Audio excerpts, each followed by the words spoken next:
حضور سیدنا غوث پاک سرکار رضی اللہ تعالیٰ عنہ کی کرامات اور آپ کے دعووں کے حوالے سے انجینئر محمد علی مرزا نے کچھ باتوں پر اعتراض کیا اور اس کا مذاق اور ٹھٹھا اڑایا ہے، اور کہا کہ شیخ عبد القادر جیلانی نے جو دعوے کیے قصیدہ غوثیہ کی صورت میں یہ تو کفریہ اور شرکیہ دعوے ہیں، اور قصیدہ غوثیہ تو شرک اور کفر سے بھرا ہوا ہے، اور یہ متکبرانہ دعوے جو ہیں یہ نہ تو نبی علیہ الصلوۃ والسلام نے کیے ہیں اور نہ ہی کسی صحابی نے ایسے متکبرانہ دعوے کیے ہیں۔ حالانکہ انجینئر محمد علی مرزا کی سوچ میں فرق ہے۔ حضور سیدنا غوث پاک سرکار رضی اللہ تعالیٰ عنہ نے جو دعوے کیے ہیں یہ متکبرانہ نعوذ باللہ دعوے نہیں ہیں، بلکہ یہ تحدیث نعمت ہے، اور اللہ نے جو عظمت اور شان ان کو عطا کی اس کا اظہار ہے۔ اگر اس طرح کے دعووں کو تکبر کہا جائے، نعوذ باللہ، اور کبر اور بڑائی اور تکبر کہا جائے، تو پھر انبیاء علیہم الصلوات و تسلیمات نے اور نبی پاک صلی اللہ علیہ وسلم نے اور صالحین نے جو دعوے کیے ہیں کیا ان کو تکبر کہا جائے گا؟ قرآن مجید میں حضرت سیدنا عیسیٰ علیہ السلام کا ذکر سورہ آل عمران کی آیت نمبر 49 میں موجود ہے۔ عیسیٰ علیہ السلام فرماتے ہیں وَأُنَبِّئُكُم بِمَا تَأْكُلُونَ وَمَا تَدَّخِرُونَ فِي بُيُوتِكُمْ، جو تم کھا کے آتے ہو اور جو تم گھروں میں چھوڑ کے آتے ہو میں تمہیں اس کی خبر دیتا ہوں۔ اُنَبِّئُكُم، میں تمہیں خبر دیتا ہوں جو تم کھا کے آتے ہو جو تم گھروں میں چھوڑ کے آتے ہو۔ تو کیا عیسیٰ علیہ السلام نے یہ تکبر کیا؟ نعوذ باللہ نہیں، تحدیث نعمت ہے، اور اللہ نے جو عظمت و شان دی اس کا اظہار ہے۔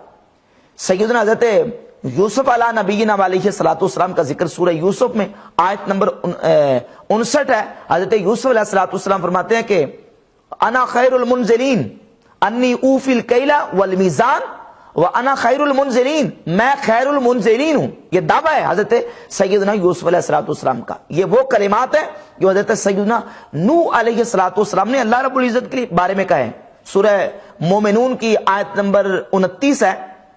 حضرت نوح علیہ السلام اللہ رب العزت کی بارگاہ میں کہتے ہیں وَأَنْتَ خَيْرُ الْمُنزِلِينَ، یا اللہ تو خیر المنزلین ہے، اور سورہ یوسف میں یوسف علیہ السلام کہتے ہیں انا خیر المنزلین۔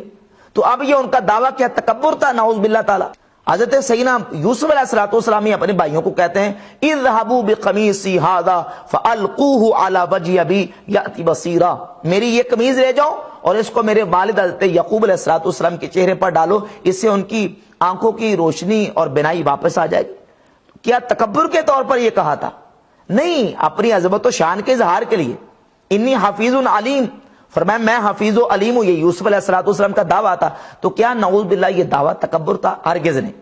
اسی طرح قرآن مجید میں سورۃ النمل کی آیت نمبر 40 میں حضرت آصف بن برخیہ نے جو اظہار کیا حضرت سلیمان علیہ السلام کے سامنے، انا آتیک بہ قبل ان یرتد الیک طرفک، میں آپ کی بارگاہ میں ملکہ بلقیس کا تخت لے کے آؤں گا آپ کی آنکھ جھپکنے سے پہلے۔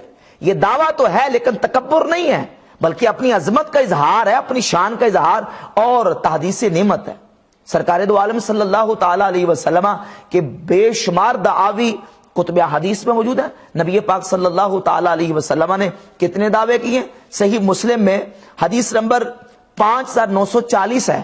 نبی پاک علیہ الصلوۃ والسلام فرماتے ہیں انا سید ولد آدم یوم القیامہ، قیامت کے دن میں اولاد آدم کا سردار ہوں۔ تو اب یہ حضور علیہ الصلوۃ والسلام کا دعویٰ نعوذ باللہ تکبر ہے، علیاذ باللہ۔ یہ حضور علیہ الصلوۃ والسلام کا یہ دعویٰ تحدیث نعمت اور اظہار عظمت کے لیے ہے۔ اسی طرح نبی پاک علیہ الصلوۃ والسلام کی حدیث ہے سنن ابن ماجہ حدیث نمبر 4190 اور جامع ترمذی 2312 نمبر حدیث ہے۔ فرمایا کہ انی ارا ما لا ترون واسمع ما لا تسمعون، میں وہ دیکھتا ہوں جو تم نہیں دیکھ سکتے، اور میں وہ سنتا ہوں جو تم نہیں سن سکتے۔ تو یہ سرکار دو عالم علیہ الصلوۃ والسلام نے خود دعوے فرمایا تحدیث نعمت کے طور پر۔ ان کو تکبر نہیں کہہ سکتے، یہ تکبر وہی کہے گا جس کے دل میں کجی اور ٹیڑھ ہے اور جو حق اور حقیقت کو سمجھنے کے موڈ میں نہیں ہے۔ اور یہ جو اعتراضات مرزا کرتا ہے یہ اعتراضات وہ ہیں جو منکرین حدیث کے اعتراضات ہیں، جو ملحدین کے اعتراضات ہیں قرآن پر۔ یعنی مثال کے طور پر بخاری مسلم میں ایسے انبیاء علیہم الصلوۃ و تسلیمات کے معجزات موجود ہیں، ان کی عظمت و شان یا ان کے واقعات موجود ہیں، ان واقعات کو لے کر منکرین حدیث جو ہیں وہ اعتراضات کرتے ہیں، اور ملحدین قرآن مجید پر اعتراضات کرتے ہیں، قرآن مجید میں جو انبیاء کے معجزات ہیں ان کا ذکر دے کے۔ تو انہی سے سیکھ کر مرزے نے اولیاء اللہ کی کرامات پر اعتراض اور انکار کرنا شروع کیا، اور اسی انداز سے اعتراض کرتا ہے جس طرح منکرین حدیث اور ملحدین اعتراض کرتے ہیں۔ اور پھر سیدنا غوث پاک سرکار رضی اللہ تعالیٰ عنہ نے اپنے مریدوں کے حوالے سے جو بات کی ہے یہ بطور ادلال اور بطور ناز کے اللہ کی بارگاہ میں جو ناز اور ادلال ہوتا ہے اللہ کے محبوبوں کا، اس انداز سے بات کی ہے۔ اس کو میں اس طریقے سے سمجھاؤں گا۔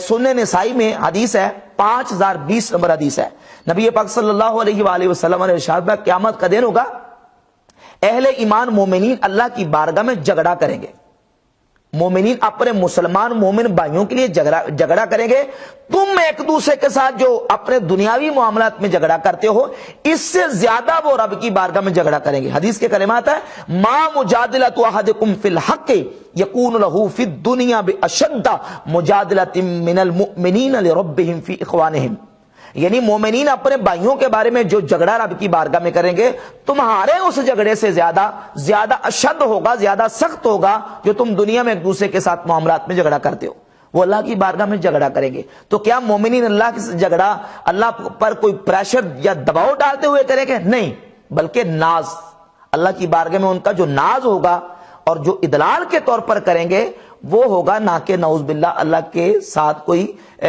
پریشر اور دباؤ ڈالنے کے لیے جھگڑا کریں گے۔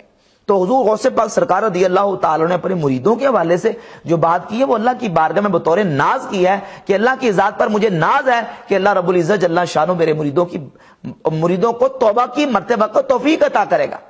اس طرح ایک اور روایت کتب حدیث میں موجود ہے اور متعدد کتابوں میں یہ روایت موجود ہے کہ کچا بچہ، جو بچہ فوت ہو گیا، وہ کچا بچہ وہ اللہ کی بارگاہ میں اپنے والدین کے لیے جھگڑا کرے گا۔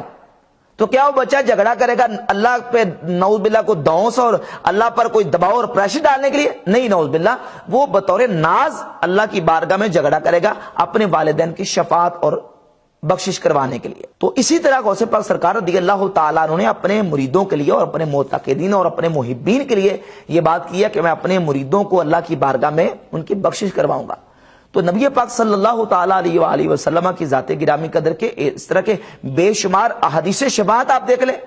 نبی پاک علیہ الصلوۃ والسلام قیامت کے دن اپنے غلاموں کی، اپنے امتیوں کی اور اپنی امت کے گناہگار لوگوں کی شفاعت رب کی بارگاہ میں کریں گے۔ اور حضور علیہ الصلوۃ والسلام کی احادیث موجود ہے کہ سب سے پہلے جنت کا دروازہ جو ہے وہ کھٹکھٹانے والا میں ہوں گا۔